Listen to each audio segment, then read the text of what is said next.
If for any reason the winner cannot fulfill her duties, the first runner-up takes over. Tonight, the first runner-up and winner of a cash scholarship from Oscar de la Renta Swimwear is Philippines, the 1999 Miss Universe, Botswana.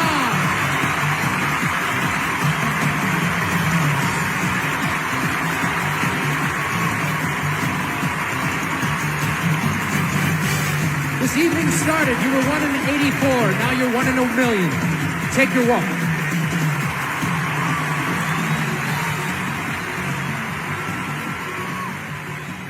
Botswana is a small country, but somehow we've managed to shine on some of the biggest beauty pageant stages in the world. We've had queens like Palesa Molefe and more recently Lesego Chombo representing us internationally and putting Botswana on the map. All right, now it's your turn to pitch the Sharks of Shark Tank India. Thank you and good evening, everyone. I believe that I should be the next Miss World because I am the true essence of beauty with a purpose. For as long as I can remember, I've always used my skills, my passion, my talent, my intellect, and my love to uplift the lives of those around me. I've done so through my Genesis project, which levels the playing field for children living in poverty. I use my legal expertise to offer legal solutions to those who cannot afford them. And each and every day I share love and kindness. But most importantly, I love this platform. I love it with my whole heart. And I aspire to see a world where beauty with a purpose is not just a Miss World concept, but where each and every person uses that quality that makes them beautiful to uplift the lives of the lives of those around them. And I know that I can't do it alone. And as Julia Molly says, is it not better to light one candle than to not see in darkness? I aspire to be the driving force that inspires the world to light their own little candles. Thank you. Thank you so much, Botswana. But behind all the glitz, crowns, and cameras, there's something darker happening. Public fights, organizers clapping back online, former contestants speaking out, and constant allegations of unpaid prizes. And I have said this before that I want my prize money, but if I don't get it, I don't care. But what I do care about is that the same treatment is not given to the girls after me. I want Miss Universe to do better, and if they're not able to do that, they should give someone else the license. There are more ladies that were queens in Botswana as Miss Botswanas. I get rather than to commit suicide because of the treatment that they're getting. I can name. But if you read, Botswana, if you keep yourself up to date, pageantry news just as much as you keep yourself up to date, politics, you know what I'm talking about. So the question is, what the hell is actually going on in Botswana beauty pageants? Welcome to this BMN deep dive.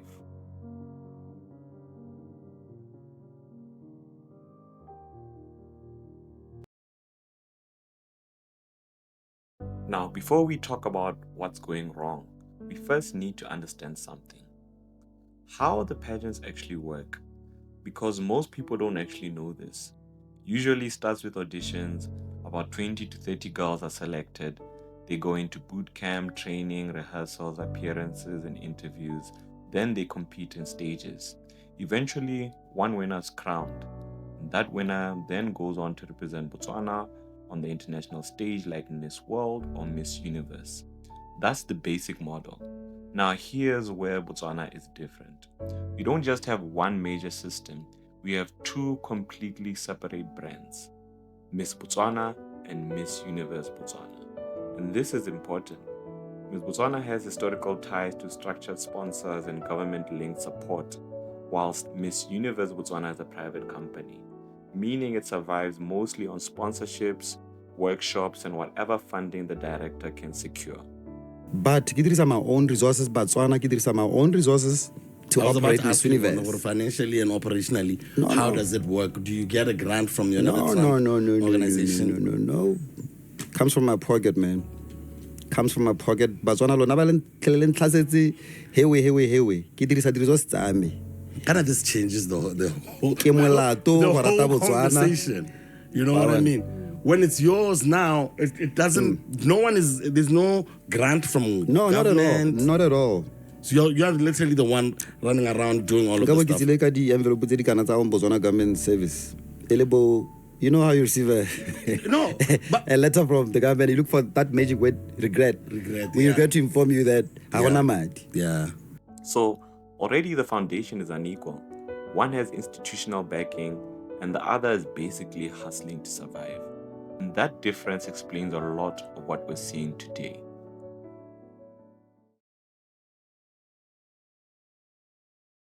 Now here's something that really stood out to me. On one of the podcasts discussing this drama, someone asked the panel, what is actually going on with these pageants? And the panel didn't really have a clear answer. They just knew there's always problems.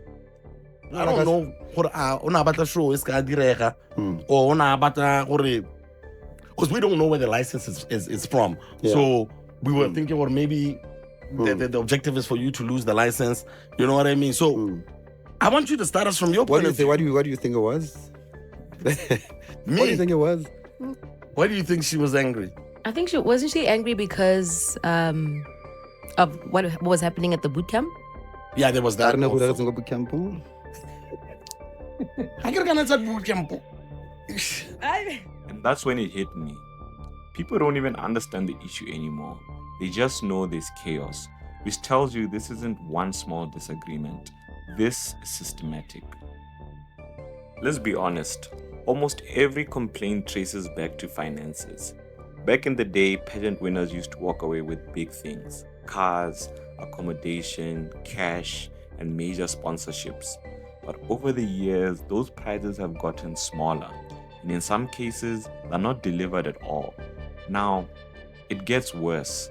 Multiple contestants have said that during boot camp, they had to bring their own food, pay for their own transport, use their own money just to participate. So instead of a pageantry being an opportunity, it became a financial burden. And when people feel exploited, that's when they start speaking. I felt like the organizers, I still feel that way, that they're not ready to be hosting the girls for top 30 or 20 or 10. Right. Because one, how are you calling us to a place when you cannot give us water or food and we are there for long periods of time?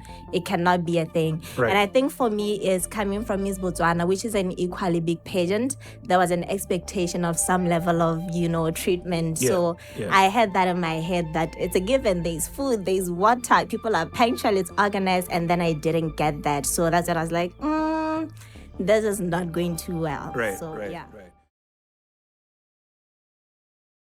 This brings us to Sebaga. Her main issue wasn't just even losing. Her issue was structure.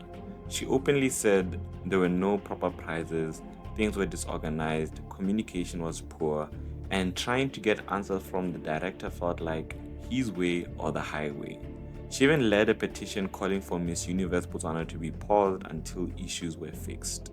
I want my prize money, but if I don't get it, I don't care. But what I do care about is that the same treatment is not given to the girls after me. I want Miss Universe to do better, and if they're not able to do that, they should give someone else the license. So I own Miss Universe mo Botswana. Okay. So ke a ne kutlwa gongwe batho ga ke re ba itse sengwe le sengwe ga rane companies ga rane Miss Universe se ntla etsa we mo ena etsa we mo ene batho ba sa tshola le defects wena o tsa company me o le mang. So is there a tenure?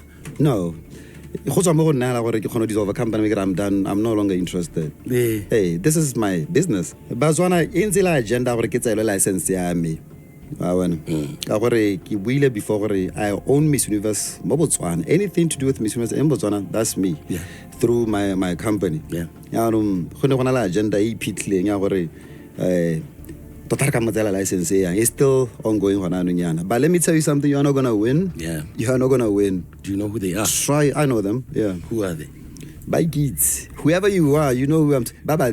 No, you are not that's- going to touch me, man. You can't beat me. This wasn't just by herself, but with support from other title holders and people inside the system. Her message was simple. This isn't being run professionally, and that's powerful. Because when insiders start organizing, that's no longer gossip, that's protest. Then we have Dabilo Moses. She came in as a fan favorite, strong following, international experience, but she was removed early from Miss Botswana. The organization says it was performance-based. Dabilo says the competition was rigged and that there was already a favorite. day one, I'll start with the day of audition, Khaburan auditions, right? Yeah. When I walked in, a few ladies thought that I am part of the crew. I'm part of the management. So they stood up and came. They gave me the love. They shared how they really love me, and I inspire them, right? The moment I went to sit down on the registry table to register where I'm coming as a contestant, right? The mood changed in the room, right? I thought maybe it was all in my head, but it was quite evident that it wasn't on day one of boot camp. Day one of boot camp, I think the ladies wanted me to become a mother and share every single thing, including my strategy with them. You understand? And that should never ever happen, because this is a competition. But let's know that this is a competition. I can help you where I can help you. I can help you with my experience. I'll give you an overview of my experience. But as far as my strategy is concerned, I will not share. They had their favorite. Not favorites. Favorite. And the ladies that are there, Baba Yang I get. They know. It's only that they're just hoping that things will take a different turn of events. But they know, they're not happy. Like a lot of us cried. I also tell you, any of the ladies will stand out and say, Dabilo is right. You know why? Why? They're fighting for the crown. And they're hoping that they're going to get it. So whatever they're told to say, or whatever they feel or deem to be ethical, not ethical, because it's not ethical clearly, whatever that they feel like they should do to make sure that they're a step closer to the crown, they're going to do it. They know. Already, like at this stage. They know. I I can actually prove it. How? Like, how are you going to prove it? I want name. Hey. Let me show you something. Where's my phone? Yeah. Here it is. I am quitting from this competition. They reassured me, they will what? They will come sit down with me and hear my story. They never did. They then reassured me again, anything that goes on in this competition, they will set a proper investigation. That's what they said. Okay, not what they said, what she said. I kept quiet. Yeah. I went back upstairs, read the room again. A few hours later, I was like, this is not it. Went back to them again. Not maybe lacing a few hours later. An hour later, I went back to them again. If you think that I'm bluffing, I'll name your name. I Try. I went to this lady. I told her, we've had the previous conversation. When I told you to quit, and you reassured me that you will work on it. However, I don't see these things. So I am saying, I'm asking for a self-exit. She said to me, eviction. We will share during eviction. That is why I was there. Even had I known for in that red box. There was a red box. There was a box. It decides your fate. If it's green, you are saved. If it's red, you are not saved. Yeah. So now I'm expecting for red, obviously, and then afterwards I get once into boxing. Expectation, red box, because I asked for self-exit. The next expectation, I stand and wait to hear them say, Dabilo asked for a self-exit. They didn't. Goes to show how they are very strategic and plotting. So going did they know who the winner was? They knew. Like go once. Relax. I The person says, what text? Why did you pull out my girl? My friend, I still say, I hope you emotionally recover from all of this. And please do remember, as your friend, I would never in my life destroy your dreams in any given situation. Never, in capital letters. I'm sorry my name had to be used as an escape route in validating why you're not wanted by the management. My words still stand firm and clear. I was not aware of anything. Botswana, top 25. Even though I know how prepared I was, how hungry I was for that moment. It's okay. Sometimes you win, sometimes you lose. It's a competition.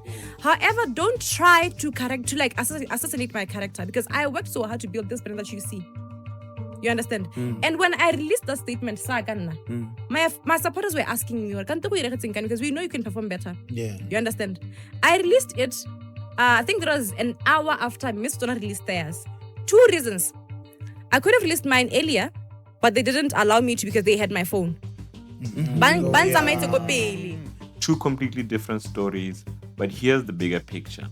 Instead of transparency, we got silence, rebuttals, and social media wars.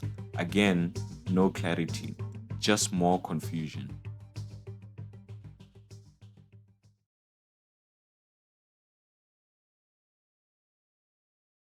Now, here's where people miss the point. This isn't about Sabaga. It's not about Dabilo. It's not even about Miss Botswana versus Miss Universe. This feels like financial pressure, poor communication, ego clashes, control issues, and a lack of accountability. All happening inside a small industry with big expectations. When money is tight, leadership becomes defensive. When leadership doesn't communicate, contestants feel used. When contestants speak out, organizers feel attacked. And suddenly, everything explodes online. Botswana's beauty pageants used to feel prestigious. They used to feel aspirational. Now, they feel chaotic. And until there's transparency about who controls the money, who owes who, what contracts are signed, and how contestants are protected, this cycle will keep repeating. So the real question isn't who is right, it's how do we fix a broken system? If you have thoughts, drop them in the comments and share this video with someone who needs to see it. Because behind every crown, there's a story.